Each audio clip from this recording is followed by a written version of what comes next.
Hello there, you're watching the press preview, a first look at what is on the front pages. Time then to see what's making the headlines with the PR consultant Alex Deane and the journalist and author Christina Patterson. Welcome and lovely to see both of you.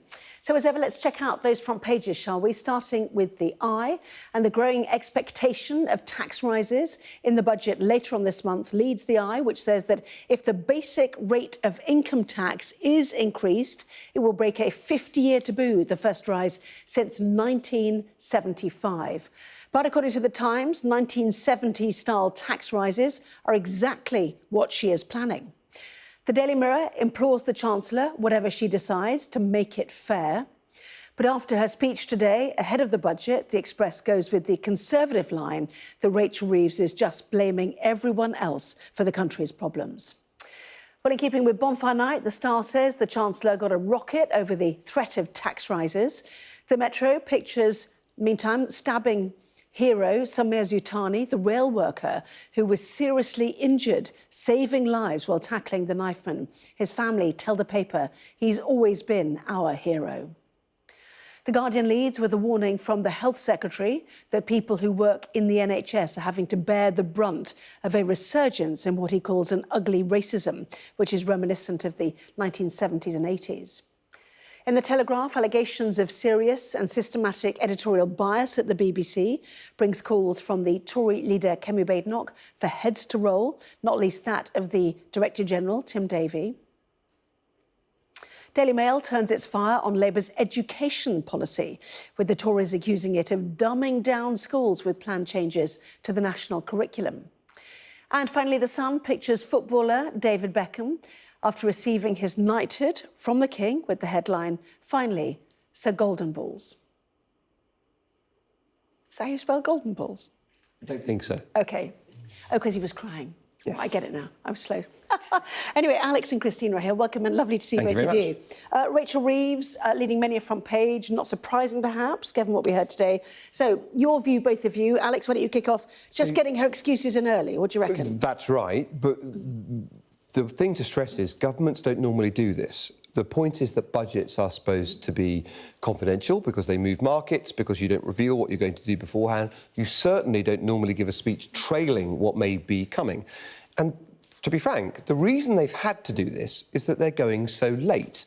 This is not a party political point, it's a point about the timing. The budget is so late in the calendar that, and we've all been speculating about what's going to be in the budget for what feels like a lifetime. It's still weeks away, by the way. There's still time for them to change what they're going to do, but she's had to trail it in an attempt to reassure the markets. The markets have not reacted well today. The pound has not reacted well today. But it was plainly an attempt by the government to set out their stall and to give us a sense of where they are going.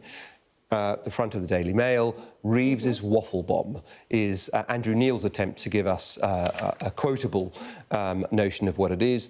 I'm not sure that will catch on. If it goes the way the market's fearing, Reeves's recession really might catch on.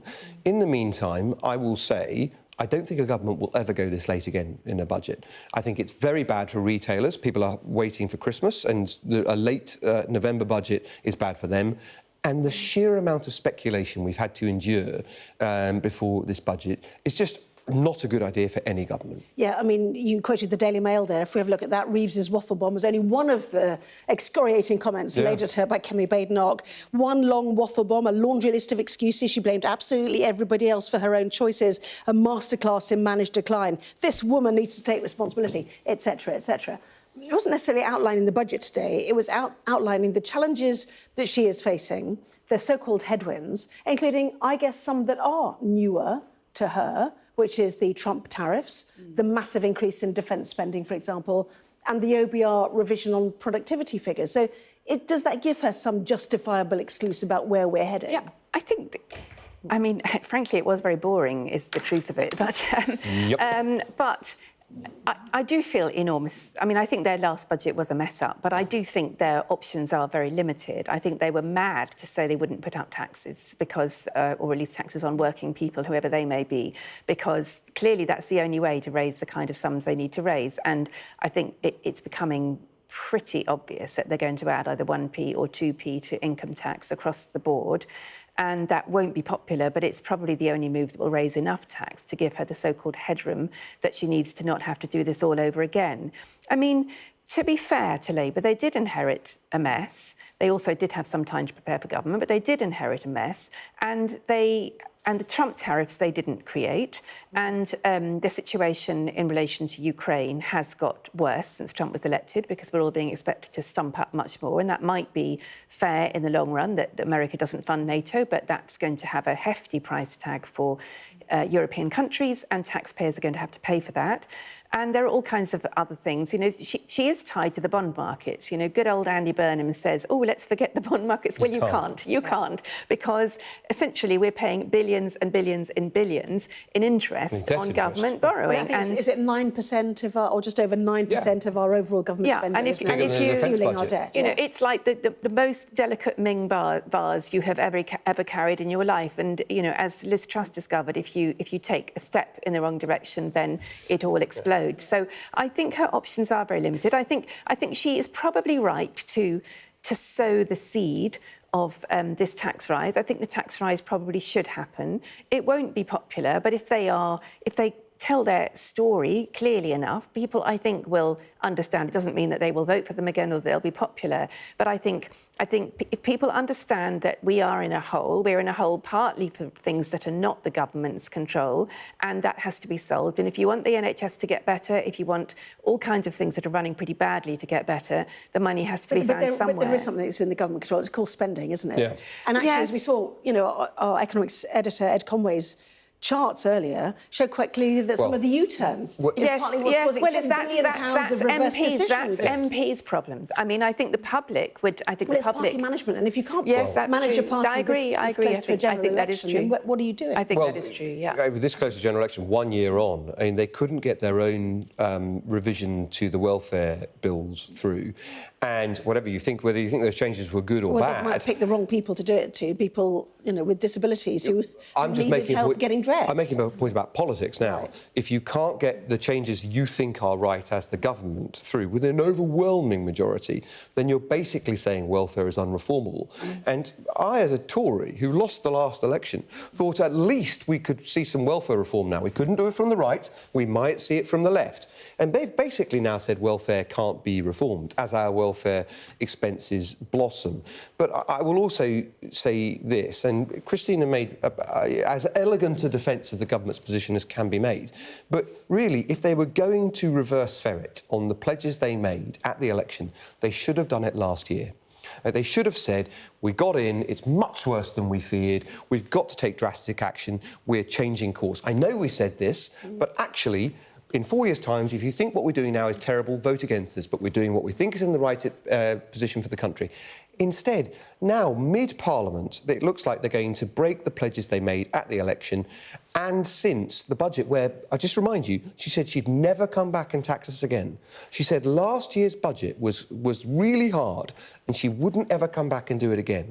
And this looks like it's going to be much worse than last year. Because it raised 40 billion quid, didn't it, last year? Just picking up the different bits that the papers are picking up on. First of all, the fact that if she does hike basic rate of income tax, it will be the first time since 1975. Yeah. Which will be fascinating. Yeah. Daily Express is quoting the fact that she's blaming everybody else. True. She's not going to blame herself, is she? Well, I mean, how much has she stalled the economy herself? Probably quite a lot. But you know, the charitable view is, I mean, it's not as if the Tories did a fantastic job on the economy or on balancing taxation and spending. I mean, they threw so much. Look at all that fraud over the pandemic. Look at, you know, all that money that was held at people. A lot of it pocketed by companies that didn't need it, didn't use it properly, and on PPE that was it's worse than that. There were companies that were moribund that didn't even exist. That exactly. So the nation was desperate. I mean, you have to remember the nation was desperate, but it was handled with a proportion of expenditure. You know, Okay, Anna. So let's give them that. But Boris Johnson was essentially a left-winger in that he just wanted to keep people happy and hurl money at them. Yeah. So essentially, you need a political party that will be honest with people and say we cannot have Scandinavian levels of public services and American levels of taxation. Sure. Make your mind up which you want. You can't promise low taxes and high public services. In terms of them stalling the economy. So I agree. The doom-mongering at the very beginning. The delayed budget, secondly. The budget that hit, employers I would say of people. They broke their pledge already because increasing national insurance contribution by employers is a tax on working people. Yes. It's a tax on jobs, and it's made it much harder to employ people per head. Yeah. And what happens is that some of the entry-level jobs that people have, people who haven't worked before, people who haven't been out of work for a long time, people who come into work after a troubled background. Those jobs are the most important jobs in a lot of ways for the left-wing's perspective on what you need to do to revitalise an economy, get people off welfare.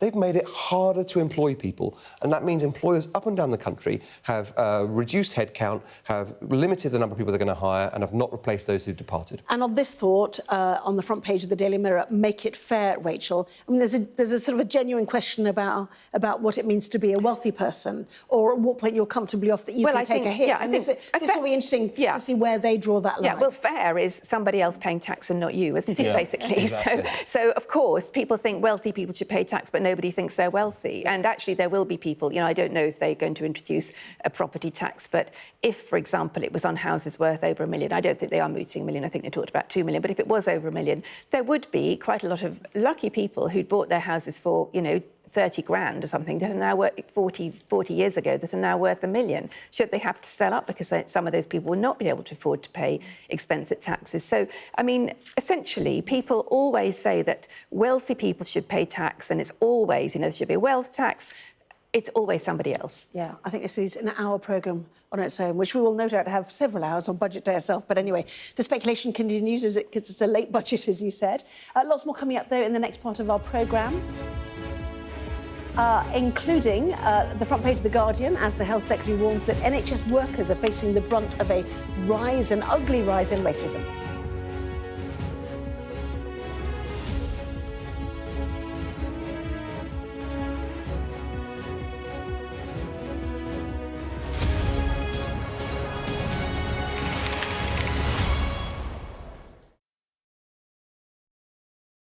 I'm Neville Lazarus, and I'm Sky's reporter based in Delhi. Over the next 45 days, an estimate 400 million Hindu pilgrims are expected to converge here in Prayagraj on the banks of the holy river Ganga and Yamuna. Jubilation in the streets, while some emotional. This is a political victory for Prime Minister Modi and his Hindu Nationalist Party. We take you to the heart of the story in the largest democracy in the world. Go ahead, back white jacket. Deborah Haynes from Sky News. He called you Daddy earlier. No, he did it very affectionate. Daddy, you're my daddy. Thank you. Leicester is on its knees. They've ripped the soul out of my factory and there's nothing left. It is eerily quiet. It's constantly on the brink of capacity. There's overcrowding. It's not a new thing. It's rough. There's nothing to hide. Why aren't international journalists allowed in? Are you worried about escalation? Of course I'm worried about escalation, which is why my focus is on de-escalation. The region, I think, is on edge because they are anticipating a retaliation. Iran retaliates for the US attacks. Founding principle of the alliance, that an attack on one is an attack on all. Could Putin attack another NATO country within 5 years? The Data and Forensics team is a multi-skilled unit dedicated to providing transparency in journalism. We followed a social media trail that led us to Bristol, where a confrontation between protesters erupted into a full-scale riot. Here it really is pitched battle skirmishes, hurling missiles, throwing punches. We gather, analyse and visualise data to tell data-driven stories.